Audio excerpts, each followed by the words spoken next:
बिजली चमक रही थी। ठेले का मालिक था माधव। वो रेडी पर मोमोज तल रहा था। माधव परिस्थिति से गरीब पर बहुत मेहनती था। अरे बरखा रानी, मेहरबानी करो और रुक जाओ, वरना आज कोई नहीं आएगा यहाँ। घर में पैसों की तंगी चल रही है, घर की छत ठीक करनी है और घर के लिए राशन भी भरना है। पत्नी बहुत गुस्सा करेगी। आज कुछ ग्राहक आ गए तो बड़ी कृपा होगी। माधव का घर बहुत साधारण था, इसलिए बारिश में उसके घर की छत टपक रही थी। तभी सड़क के कोने से एक आवारा कुत्ता रोकी भीगता हुआ रेडी के नीचे घुस जाता है। अरे भाई रोकी, लगता है भूखा है तू। रुक, तुझे एक मोमोज देता हूँ। माधव जल्दी से गर्मा गर्म पनीर मोमोज तल देता है और रोकी को वो मोमोज देता है। रोकी बहुत मजे से पनीर मोमोज खाने लगता है। आज कोई ठेले पर नहीं आया तो ऐसे ही सारे मोमोज कुत्ते और बिल्ली को ही खिलाने पड़ेंगे। क्या किस्मत है मेरी। तभी वहाँ से किसान भूषण गुजर रहा था, जो माधव पर बहुत जलता था, क्योंकि माधव के पास ठेला था और भूषण को भी अपना ठेला लगाना था, पर वो आलसी होने के कारण कभी अपना ठेला नहीं ले पाया। अरे ओ माधव, लगता है पहला ग्राहक आ गया है कुत्ते के रूप में। इतनी बारिश में भी ठेला लगाए हो, कोई नहीं आने वाला। और वैसे भी तुम्हारे ये घटिया मोमोज ये कुत्ते और बिल्ली ही खा सकते हैं, इंसान नहीं। अरे भाई, तुम अपने काम से काम रखो। मेरे मोमोज कुत्ते खाएं या इंसान, तुम्हें क्या करना है? मेरा कर्म वो ऊपर वाला देख लेगा। ऊपर वाला देख रहा है और कर्म का फल भी दे रहा है, भारी बारिश के रूप में। ऐसे बोलकर भूषण वहाँ से चला जाता है। एक काम करता हूँ, ठेला कहीं और जाकर लगाता हूँ, शायद लोग आ जाएं। माधव अपना ठेला दूसरी जगह लगाता है। तभी माधव को जमीन पर प्लास्टिक की थैली में कुछ गिरा हुआ मिलता है। ये थैली में क्या है?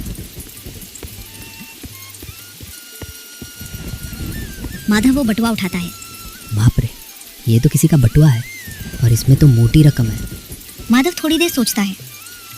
एक काम करता हूँ, इसमें से कुछ पैसे निकाल लेता हूँ, जिससे घर का राशन और घर की छत और दीवारें ठीक हो जाएंगी। बाद में माधव फिर से सोचता है।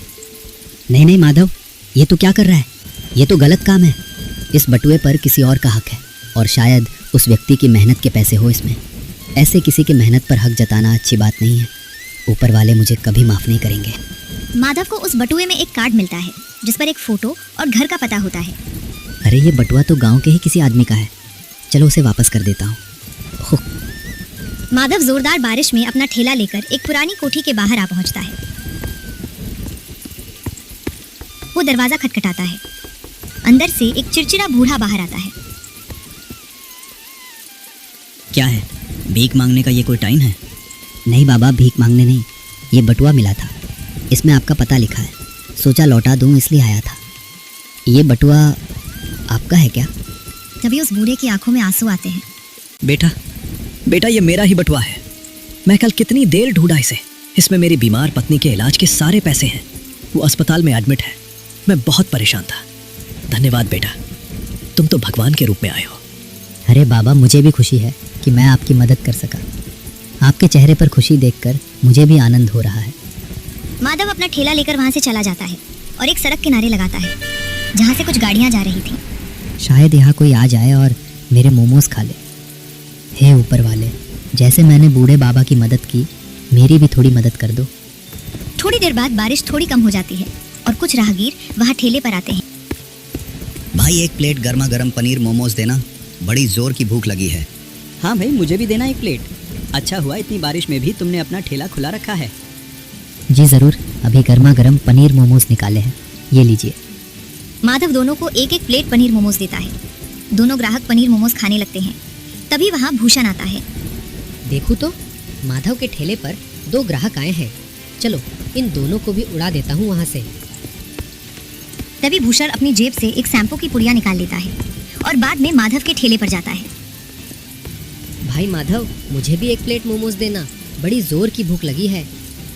क्यों भूषण, कुछ समय पहले तो मेरी बुराई करके गया था, अब क्या हुआ? भाई सुबह से कुछ खाया नहीं, इतनी बारिश में सिर्फ तुम्हारा ठेला ही खुला है, अब भूखे को तुम ऐसे वापस भेजोगे क्या? माधव का अपना एक उसूल था कि ठेले पर कोई भी भूखा व्यक्ति आए, माधव उसे खाली हाथ नहीं जाने देता था। ठीक है, देता हूँ तुम्हें भी। माधव भूषण को एक प्लेट मोमोज देता है। तभी भूषण सबकी नजरें चुरा के उसमें शैम्पू डाल देता है और बाद में नाटक करने लगता है। अरे माधव भाई, तुम अपने ग्राहकों को ऐसे मोमोज खिलाते हो? छी छी छी, तुमसे यह उम्मीद नहीं थी। क्या हुआ भाई साहब, कुछ गड़बड़ है क्या? गड़बड़? गड़बड़ नहीं, बहुत बड़ी गड़बड़ है। अरे भाई ऐसे पहेली में मत बोलो, साफ साफ बोल दो भाई, क्या हुआ है? ये देखो, ये देख रहे हो, इस लालची माधव ने अपने चूल्हे का खर्चा बचाने के लिए पनीर को कच्चा ही रखा है। ये देखो। भूषण उन दोनों को शैम्पू डाला हुआ मोमोज दूर से दिखाता है। हाँ भाई, ये तो सचमुच पनीर को तो पकाया ही नहीं। छी छी छी, पता नहीं आजकल ये ठेले वाले पैसे बचाने के लिए किस हद तक जा सकते हैं। देखिए भाई साहब, ये नहीं हो सकता। ये ज़रूर इस भूषण की कोई चालबाजी है। इसको मेरा अच्छा देखा नहीं जाता, इसलिए इसने ऐसा किया है। अरे चुप कर लालची आदमी, अब अपने झूठ पर चादर ओढ़ने की कोई ज़रूरत नहीं है। ये तो अच्छा हुआ कि इन सज्जन व्यक्ति ने हमें एक खराब पनीर मोमोज खाने से बचा लिया, वरना हम तो बीमार ही हो जाते। ऐसे बोलकर वो आदमी अपना पनीर मोमोज नीचे फेंक देता है। दोनों वहां से चले जाते हैं। भूषण तो कितना गिरा हुआ है, तो इस हद तक जा सकता है, मैंने सोचा नहीं था। पर एक बात याद रखना, ऊपर वाला सबका हिसाब करता है। एक दिन तेरा भी आएगा। तू मेरी चिंता मत कर रे, मेरा सब बढ़िया है। और देखा ना कैसे मैं सज्जन व्यक्ति बन गया, बड़ा आया ठेला लगाने वाला। भूषण वहां से चला जाता है। माधव को बहुत दुख होता है।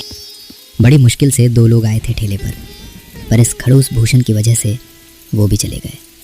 दिन ब दिन हालात खराब हो रहे हैं और ये बारिश भी मेरी परीक्षा ले रही है। हे ऊपर वाले, रहम करो। तभी ठेले के पास एक गाड़ी आकर रुक जाती है। उस गाड़ी से एक आदमी उतरता है और उसके साथ उसकी गर्भवती पत्नी थी। वो आदमी सीधा माधव के ठेले पर आता है। अरे भाई, यहाँ से ग्वालियर कितनी दूर है बता सकते हो? क्या है कि मेरा मोबाइल नेटवर्क नहीं पकड़ रहा, इसलिए मैप नहीं देख सकता। भैया, यहाँ से ग्वालियर बहुत दूर है, लगभग 200 किमी होगा। और आगे रास्ता भी खराब है। 100 किमी तक कुछ खाने की व्यवस्था नहीं है। आप बोले तो कुछ गर्मा गर्म पनीर मोमोज बना दो। नहीं भाई, हम सड़क किनारे नहीं खाते।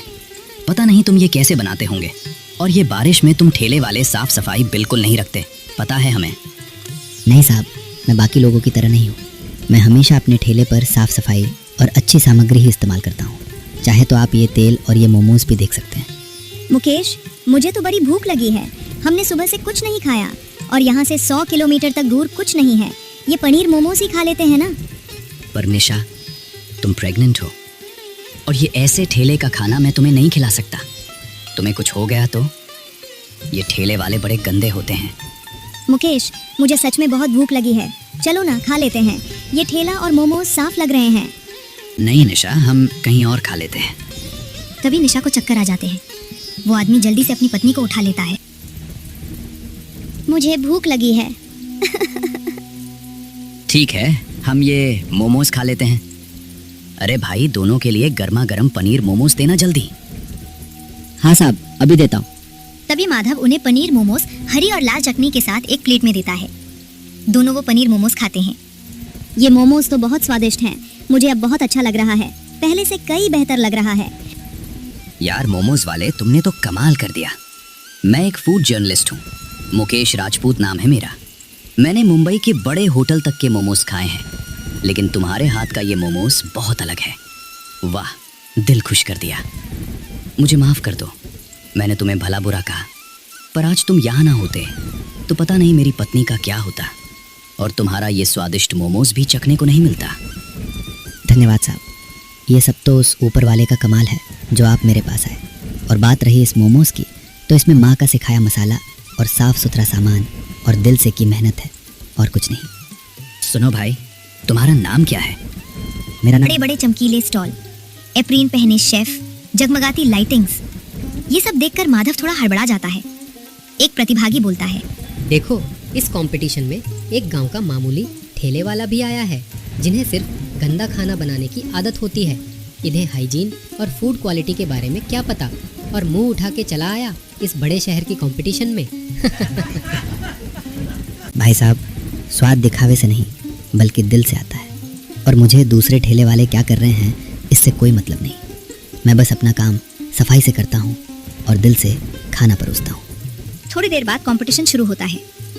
माधव कांपते हुए हाथ से मोमोज बनाता, पर वो वैसे ही मोमोज बनाता है जैसे वो अपने ठेले पर बनाता था। हेड जज आते हैं, सभी प्रतियोगियों के मोमोज टेस्ट करते हैं, और अब बारी माधव की थी। हेड जज माधव के मोमोज चखते हैं। जैसे ही वो मोमोज खाते हैं, वंडरफुल, एब्सोल्युटली माइंड ब्लोइंग। ये आदमी ने क्या पनीर मोमोज बनाए हैं, क्या तो स्वाद है इसका। वाह भाई, इस आदमी ने जो मसालों का तड़का और ये क्रिस्पीनेस लाया है, तारीफ है। वाह, ऐसा पनीर मोमोज मैंने नहीं खाया। भाई कैसे बना लेते हो, क्या सीक्रेट है तुम्हारे पास? सर जी, कोई स्पेशल सीक्रेट नहीं है। रेसिपी तो साधारण है, जैसे देसी गाय के दूध का पनीर, गांव के ताजे मसाले, खटास का संतुलन और अच्छे तेल का उपयोग, और साथ में धनिया पुदीने की चटनी और थोड़ा दही। पर जब अपनी परिस्थिति के बारे में सोचता हूँ, जब अपने पर प्यार करने वाली पत्नी का चेहरा सामने आता है, तो हाथ अपने आप चलने लगता है। और मेरी मेहनत और माँ पिता के आशीर्वाद और उनके सिखाए इस रेसिपी से ही ये पनीर मोमोज बनता है। सभी तालियां बजाने लगते हैं। माधव कंपटीशन जीत जाता है और उसे 10 लाख रुपए इनाम और अपनी खुद की दुकान बनाने में सहायता मिलती है। कुछ महीने बाद बारिश चली जाती है और माधव की नई मॉडर्न दुकान भी तैयार होती है। सभी जगह माधव की चर्चा होती है। दुकान में दूर दूर से लोग आते हैं क्योंकि माधव अब फेमस भी हो चुका था। तभी वहां पर वही बूढ़ा आदमी अपनी पत्नी के साथ आता है, जिसकी मदद माधव ने बटुआ लौटाकर की थी। बेटा, तुम्हारा बहुत धन्यवाद। उस दिन तुम ना मदद करते तो शायद मैं आज यहाँ ना दिखती। और अब तो डॉक्टर भी तुम्हारी दुकान की पर्ची देते हैं सेहतमंद रहने के लिए। दोनों बूढ़ा और बूढ़ी वहां से जाते हैं और तभी वहां भूषण आता है, पर फटे कपड़े में। भाई माधव, मुझे माफ़ कर दो। उस दिन मैंने तुम्हारे साथ जो किया, मुझे बहुत पछतावा हो रहा है, पर ऊपर वाले ने मुझे ज़रूर सबक सिखाया है। तूफान में मेरा घर उजड़ गया है और मेरी बीवी भी मुझे छोड़कर मायके चली गई है। मुझे अब कोई सहारा नहीं। कोई बात नहीं भूषण, गलतियां तो इंसान से ही होती हैं, पर जो अपनी गलती मानता है वही सच्चा इंसान होता है। तब से माधव भूषण को अपनी दुकान पर नौकरी दे देता है और ऐसे ही खुशी से और मेहनत से अपना काम करते रहता है। तो दोस्तों, अगर आप माधव की जगह होते तो क्या भूषण को नौकरी देते या नहीं? और आप लोगों को ये कहानी कैसी लगी, कमेंट करके जरूर बताएं। और ऐसी ही कहानियों को देखने के लिए वीडियो को लाइक करें और चैनल को सब्सक्राइब।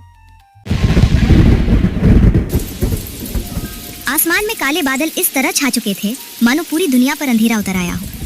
बिजली की तेज चमक हर कुछ मिनट में आसमान को चीर देती और उसके बाद गूंजती हुई गर्जना पूरे गांव को हिला देती।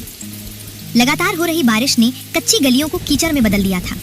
छप्परों से पानी टपक रहा था, पेड़ों की डालियां हवा के साथ झुक रही थीं और गांव के ज्यादातर लोग अपने घरों में दुबके हुए थे। लेकिन उसी गांव के किनारे एक टूटी फूटी झोपड़ी में रहने वाला रामू आज बारिश की चिंता नहीं कर रहा था। उसे चिंता थी अपनी 8 साल की बेटी गुड़िया की। गुड़िया पिछले कई दिनों से बुखार में थी। उसका चेहरा पीला पड़ चुका था, लेकिन उसकी आंखों में अभी भी मासूमियत और उम्मीद बाकी थी। रामू उसके सिर पर भीगा हुआ कपड़ा रखते हुए बोला, बेटी, बस थोड़ा सा और सह ले, मैं अभी दवा भी लाऊंगा और कुछ अच्छा खाने को भी। भगवान ने चाहा तो तू जल्दी ठीक हो जाएगी। बाबा, आपको याद है ना, पिछले साल मेले में हमने गाजर का हलवा देखा था, कितना अच्छा महक रहा था। आपने कहा था कि अगले साल मुझे जरूर खिलाओगे। रामू कुछ पल के लिए बिल्कुल चुप हो गया। उसके चेहरे पर दर्द साफ दिखाई दे रहा था। जेब में केवल 20 रुपए थे। इतने पैसों में न दवा आती, न गाजर, न दूध, न घी। लेकिन उसने मुस्कुराने की कोशिश की। अरे क्यों नहीं याद होगा, मेरी बेटिया जो कहेगी उसका बाबा करके दिखाएगा। आज बारिश रुके या ना रुके, लेकिन मेरी गुड़िया के लिए गाजर का हलवा जरूर बनेगा। सच बाबा, थोड़ा सा ही बना देना, मैं पूरा नहीं खाऊंगी, आधा आप खाना। रामू ने तुरंत अपना चेहरा दूसरी तरफ घुमा लिया। उसकी आंखों से आंसू निकल चुके थे। वो नहीं चाहता था कि उसकी बेटी उसे रोते हुए देखे। रामू सिर पर पुरानी प्लास्टिक की बोरी रखकर बारिश में निकल पड़ता है। तेज हवा उसके कपड़ों को भिगो देती है। कीचड़ में पैर धंसते हैं, लेकिन उसके कदम नहीं रुकते। वह मन ही मन सोचता है, गरीबी इंसान से बहुत कुछ छीन लेती है, लेकिन अगर बाप अपनी बेटी की छोटी सी खुशी भी पूरी ना कर पाए तो फिर जीने का क्या मतलब। चाहे पूरी रात मेहनत करनी पड़े, आज हलवा बनाकर ही लौटूंगा। बारिश की वजह से ज्यादातर दुकानें बंद थीं। सिर्फ एक सब्जी वाला अपनी दुकान समेट रहा था।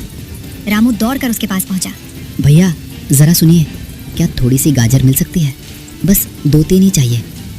सब्जी वाले ने ऊपर से नीचे तक उसे देखा। उसके भीगे कपड़े, फटी चप्पल और कांपते हाथ देखकर बोला, भाई, गाजर का सीजन भी खत्म होने वाला है, जो बची हैं वो भी महंगी हैं। पैसे हैं तुम्हारे पास? रामू ने कांपते हाथों से जेब से भीगा हुआ 20 रुपए का नोट निकाला। बस यही है, अगर थोड़ा कम भी दे दो तो चलेगा। मेरी बेटी बीमार है, उसने पहली बार कुछ मांगा है। सब्जी वाला कुछ पल तक उसे देखता रहा, उसके चेहरे का कठोर भाव धीरे धीरे बदलने लगा। उसने सबसे अच्छी गाजरें उठाई, फिर बोला, ले जाओ भाई, पैसे बाद में दे देना। नहीं, उधार नहीं लूँगा। जितनी मेरी हैसियत है उतनी ही दे दीजिए। मैं मेहनत की रोटी खाता हूँ। एहसान लेकर अपनी बेटी को खुश नहीं करना चाहता। सब्जी वाला पहली बार मुस्कुराया। उसने गाजरें थैले में रखी, नोट वापस रामू की जेब में डाल दिया और बोला, ये दान नहीं है, एक बाप से दूसरे इंसान की तरफ से सम्मान है। आज तुम्हारी बेटी हलवा खाएगी। रामू गाजर लेकर आगे बढ़ता है, लेकिन अभी भी उसके पास दूध, चीनी और घी नहीं है। बारिश और तेज हो चुकी है, बिजली आसमान को चीरती है। तभी सामने सड़क किनारे